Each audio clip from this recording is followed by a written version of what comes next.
Hello বন্ধুরা, আশা করি সবাই ভালো আছেন। সকাল সকাল উঠে আমার মা পুজোর সমস্ত গুছালো। সোমবার আমাদের ঘরে যেমন পুজো হয়, মা পুজোর দিকটা দেখে আর আমি রান্নার দিকটা।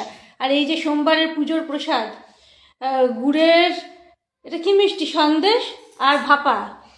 তো সোমবার আমি একটু বাইরে থেকে একটু মিষ্টির ব্যবস্থা করি। তো সকালবেলা সবাই চলে এসো, প্রসাদ খাও।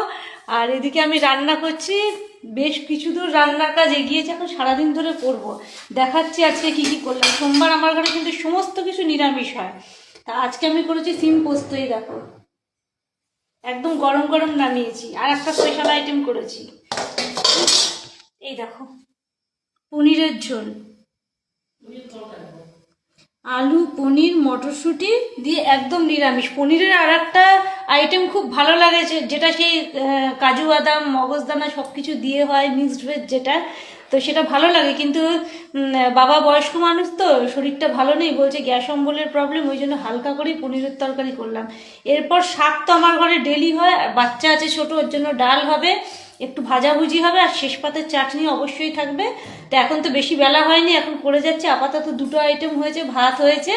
তো যে যে খাবেন আমাদের সঙ্গে লাঞ্চ করবেন, একদম চলে আসুন, অপেক্ষা করছে। আর আজকে দেখুন আমি একদম এলোমেলো অবস্থায়, আর হাতের সামনে কোনো ওড়না পাচ্ছি না।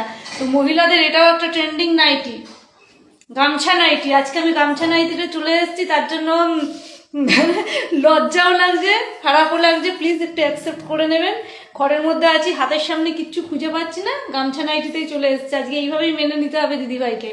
তো চলুন কাজকর্মগুলো করি, আবার দেখা হবে। সবাই ভালো থাকবেন, শুভ সোমবার।